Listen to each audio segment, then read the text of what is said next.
time, tomorrow. The place, a hostile nation.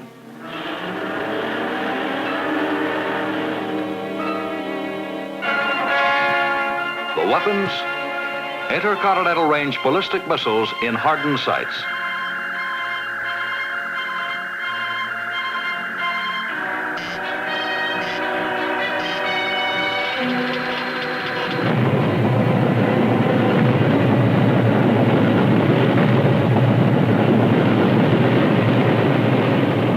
This is the threat we face. But we are not asleep. Night and day, our satellites and radars are on guard. The Midas satellite detects hostile missiles shortly after launch and relays the information through a ground station to alert BMEWS, NORAD, and the Aerospace Defense Forces of the free world. BMEWS, the ballistic missile early warning system, tracks the hostiles. When they have attained sufficient altitude, BMEWS identifies the launch and impact areas. And our early warning radars detect hostile aircraft.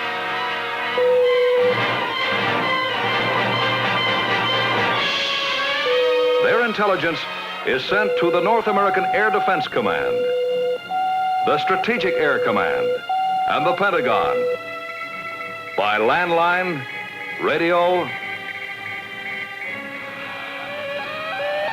and communication satellites, transmitting information that the unknown missiles are hostile. Orders go out to launch our striking force of supersonic bombers, intercontinental and air-launched ballistic missiles, and to defend ourselves with supersonic interceptors, missiles, and anti-missile missiles.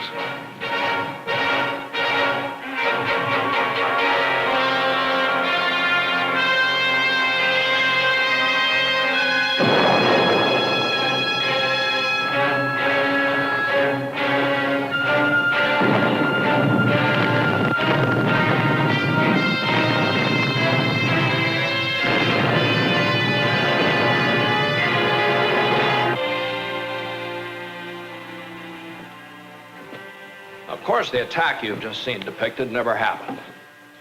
But the Air Force is prepared for just such an eventuality. The people, most of the equipment, and the technical know-how are already in being.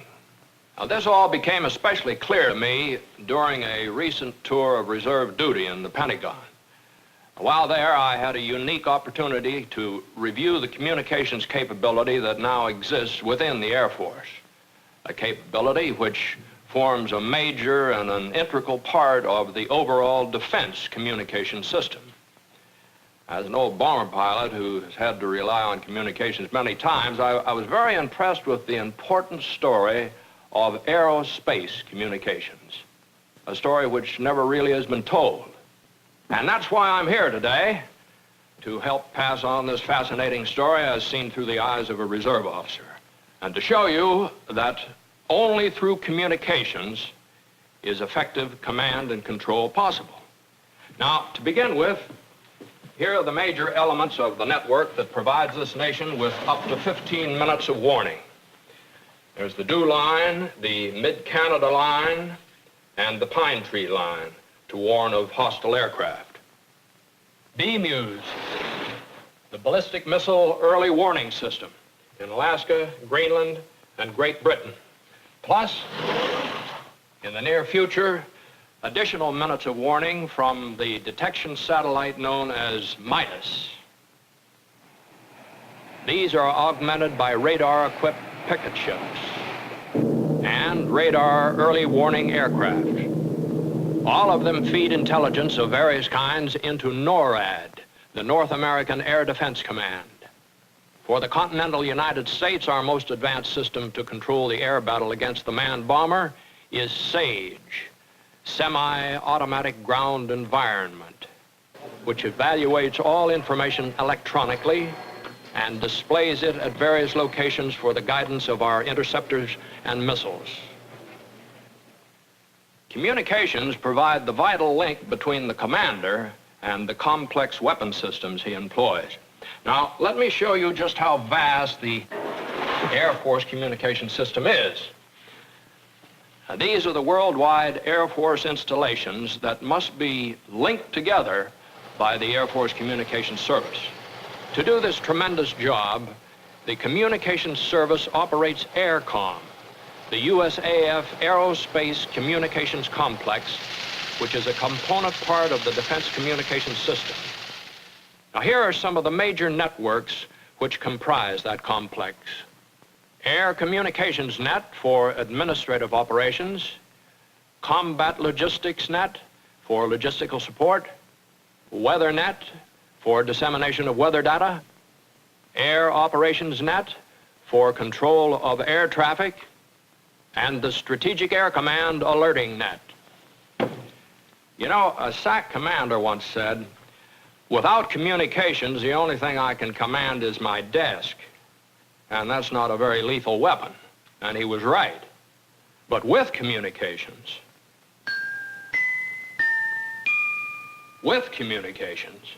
a vast amount of command and control is possible, which you'll see in a moment. But now let's begin with something basic. We use many forms of communication, including the ordinary pneumatic tube and the teletype that sends a message thousands of miles by cutting a perforated tape and transmitting it to our automatic relay system. By this means, the same message may be transmitted as many times and to as many locations as desired. Now, here's something a little more spectacular. It's quite a piece of equipment.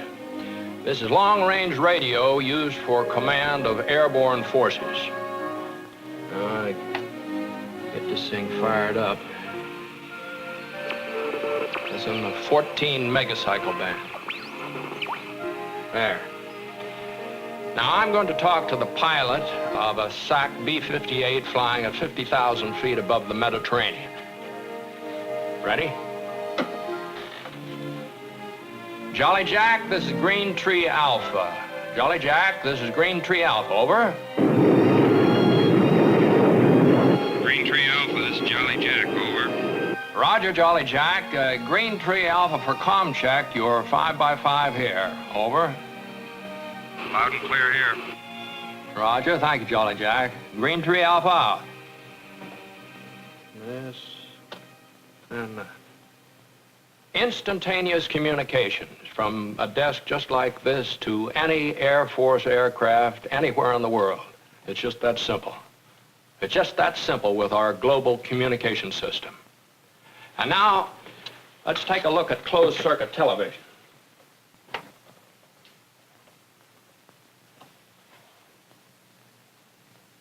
Here's up-to-the-minute global weather, as shown on the world weather map at Weather Central. The Combat Operations Center at Headquarters North American Air Defense Command. And here's the command post at Strategic Air Command Headquarters.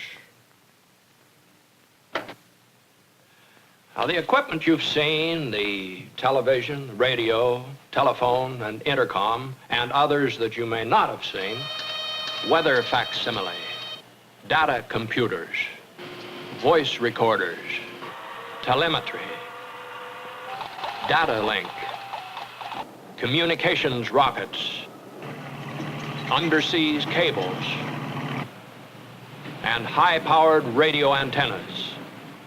All of these and many more are operating 24 hours a day as a part of our deterrent force. Now, in just a moment, at exactly 1800 hours Zulu time, you'll see how all the members of the Air Force Communications Electronics team would work together as a unit if a full-scale alert were to take place.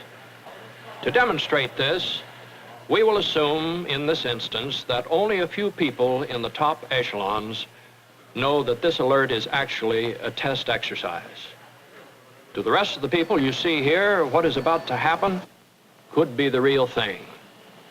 the beginning of a life and death struggle between our country and a hostile force. 1,800 hours. The first sign of trouble shows at the NORAD Combat Operations Center on the missile display panel from the Midas satellite.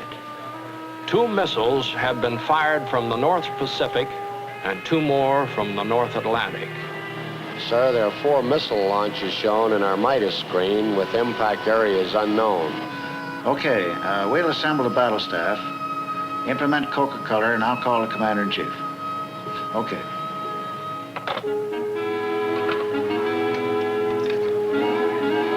The ballistic missile early warning system is notified. BMUs will soon be able to supply additional intelligence, including the predicted areas of impact. Interconnecting displays keep each command informed of the situation. The displays at NORAD and SAC will show what is being received by Midas, the early warning satellite, and BMUs, the ballistic missile early warning system. At 1801, a new threat appears on the display board at NORAD.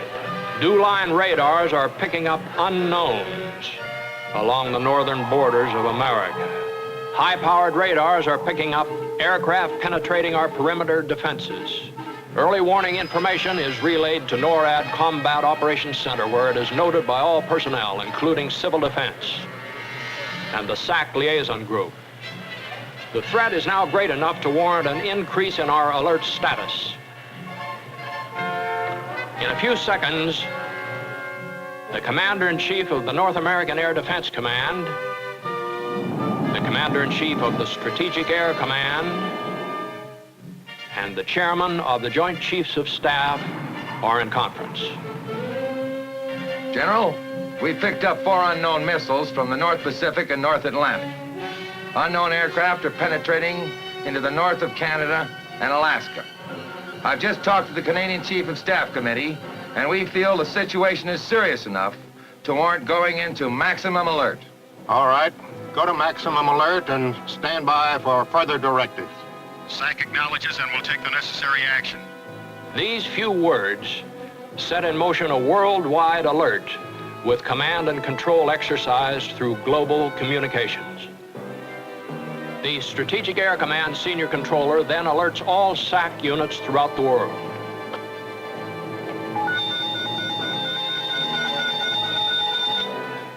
This is Bandbox. All stations prepare to copy.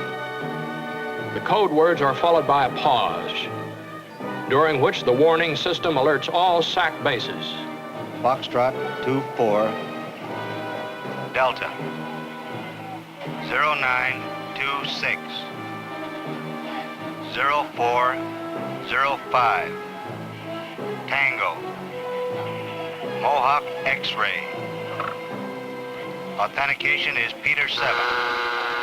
I repeat. And SAC crews everywhere immediately react.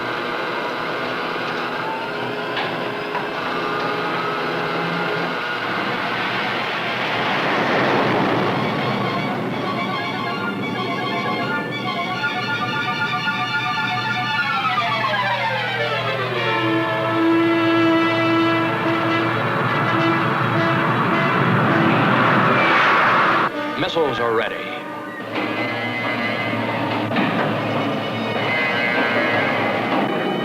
SAC aircraft already airborne, and the airborne command post received the alert order. Mohawk X-ray. Authentication is Peter 7. All stations acknowledge at the count of 5. 1, 2, 3, 4, 5. SAC Airborne Commander acknowledges. The coded alert is heard over radio facilities of the Early Warning Network, ground-to-air radio. Circuits are tested to ensure continuity of operation. Communications rockets are prepared. Strategic Air Command is now on alert status. Communications will assume battle staff configuration. The underground has now been sealed. In the SAC Communications Center, the alert warns personnel to cease transmission of all but essential traffic. At the Air Force Command Post in the Pentagon, Simultaneously with the red phone announcement, the senior operations officer will alert commanders throughout the world. Stand by, sir, for an emergency conference. I repeat, stand by for an emergency conference. This is the Air Force Command Post. Authentication is earthquake. Please acknowledge your presence in conference as your command is called. Commander-in-Chief, Pacific. SyncPac here. This is SyncUR. SyncLant acknowledges. This is Sync L. Sync Nav, you're here. This is SyncCarib. Sync NORAD acknowledges. SyncSAC acknowledges. This is Blastoff. Open your sealed instructions number 979. Each area commander then sets his forces in motion. 1806 hours. Fighters scramble from bases in Alaska, in Canada, and in the continental United States. All tactical missile units are alerted. Air defense missiles are ready. And if this were an actual alert, the Commander-in-Chief, NORAD, would institute a CONELRAD alert, and the Civil Defense Group at NORAD headquarters would simultaneously declare an air raid warning and alert the civilian population.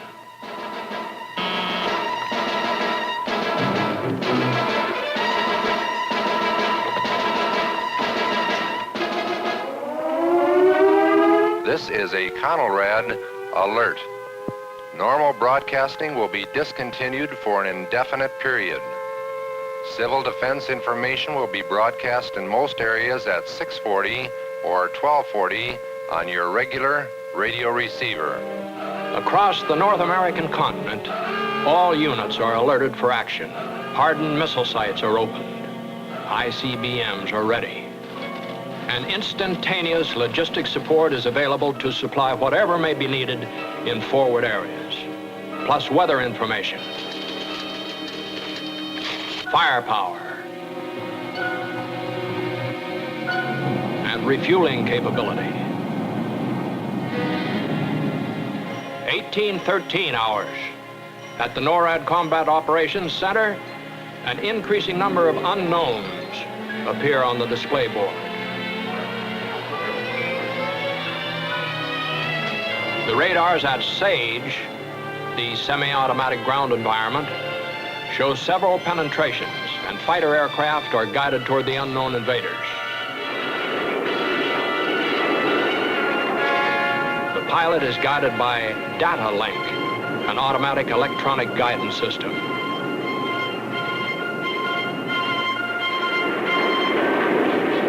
"1815 hours. The unknown missiles are now being tracked by our ground electronic system.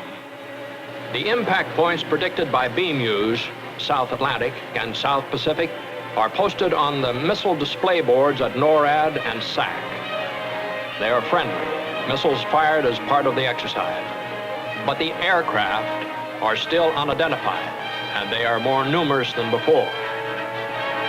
However, visual contact will soon be made by our interceptors. Have them in sight. Contrails at 15 miles. At the same time, the SAC force is ready to strike in hostile territory if the alert proves to be an attack. Some of these aircraft will need fuel to retain their long strike capability. Bomber and tanker rendezvous points have been predetermined. Navigator from Boomer. Have him in sight. Roger, Boomer. Bring him in. 410. Up 5. Bomber contact. Another example of command and control through communications. But until the unknowns are identified, no one can relax for an instant. The progress of the unknowns is closely followed. 1819 hours. The reports from interceptors to SAGE bring the first contact with the unknown aircraft. The unknown turns out to be one of our own B-58s, simulating a hostile.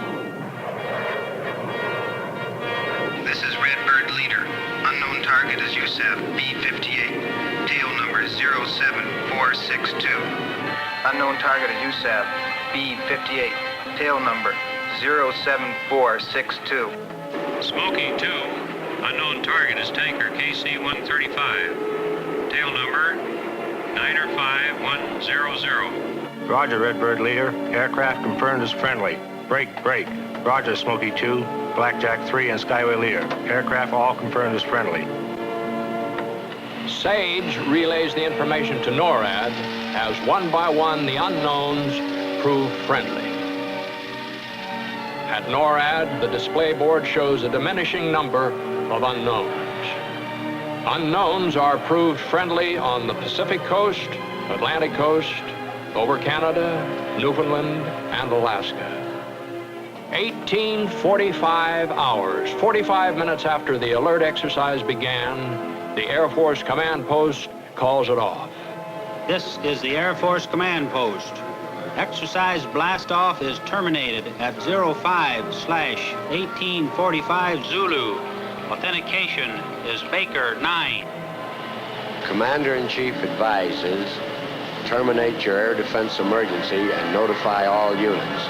I repeat, Commander-in-Chief advises, terminate your air defense emergency and notify all units. NORAD now relays the cancellation to all air defense units. Interceptors are recalled to base. Defense missiles are returned to normal. The Civil Defense Liaison Group at NORAD takes action to cancel the civilian alert. At SAC headquarters, SAC aircraft are recalled and missiles are returned to normal. Freight train. This is bandbox. Transferred to blue denim. Authentication is Hot Point Baker. Let's go home, boys.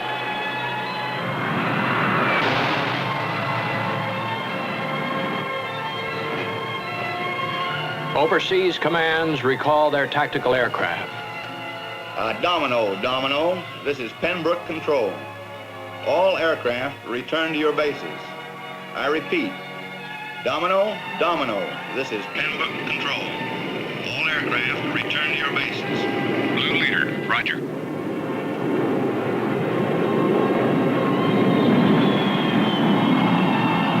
The alert is over and the aircraft return to their bases. We have proved that we're ready to defend the country. We have shown that only through communications can we have positive command and control of our weapon systems.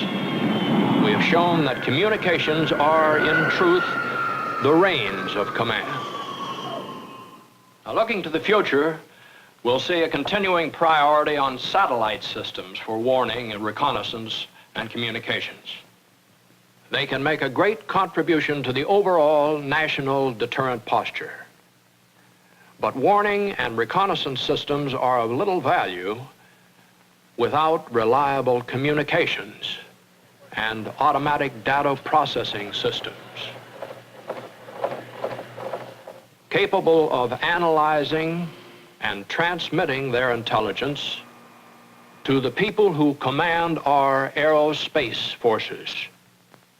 Frankly, what we're looking for in communications electronics are technological breakthroughs, not merely new improvements on old methods, but completely new methods that will take our messages instantaneously to any commander on Earth or in space.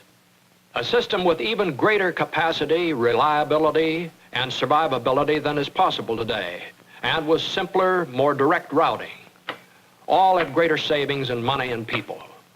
Developments now in progress will lead us to this new capability.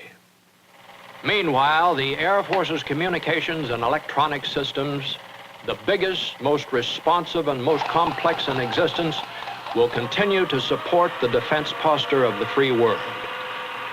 These systems admittedly are expensive, but we must have them, not only for command and control, but to buy time, to buy the precious minutes of warning which permit the launching of aircraft and missiles. For every few seconds of additional warning, it's possible for each base to launch additional aircraft and missiles. And as our weapon systems become even more sophisticated in speed and accuracy and destructive power, time plays an increasingly important role. As long as we can buy time with communications, we can stay ahead. When the life or death of a nation can be counted in minutes, then every second, every microsecond counts.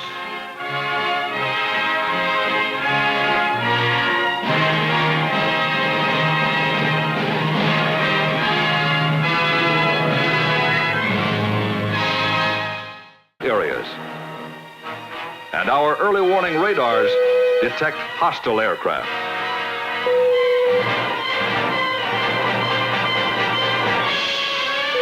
Their intelligence is sent to the North American Air Defense Command, the Strategic Air Command, and the Pentagon by landline, radio,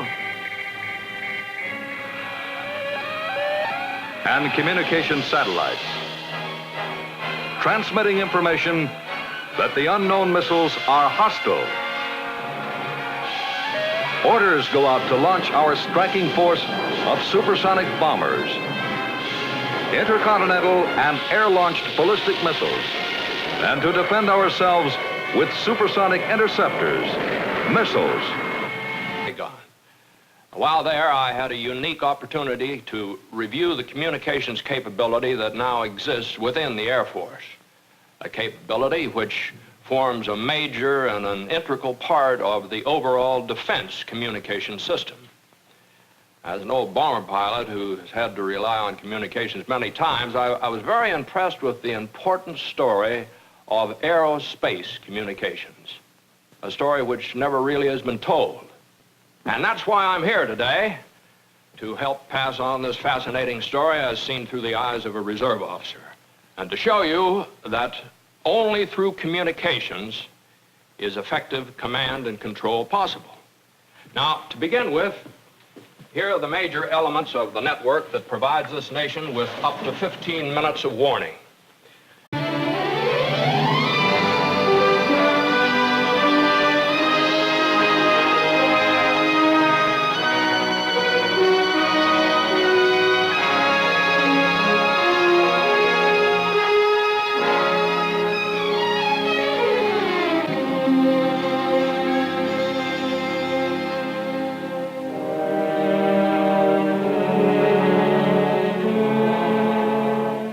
Time, tomorrow. The place, a hostile nation.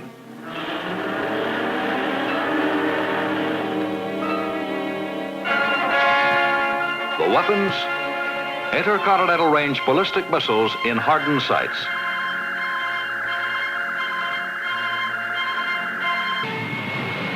And anti-missile missiles.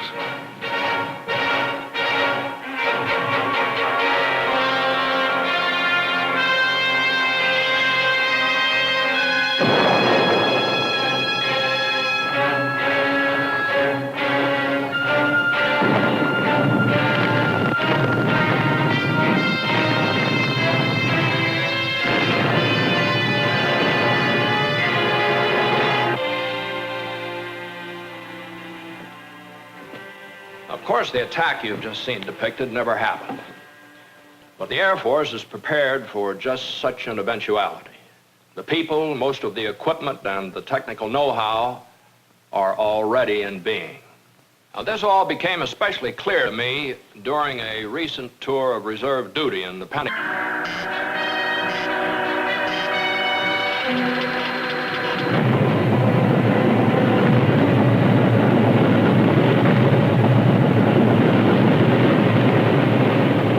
This is the threat we face. But we are not asleep. Night and day, our satellites and radars are on guard. The Midas satellite detects hostile missiles shortly after launch and relays the information through a ground station to alert BMUs, NORAD, and the Aerospace Defense Forces of the free world. BMUs, the ballistic missile early warning system tracks the hostiles. When they have attained sufficient altitude, BMEWS identifies the launch and impact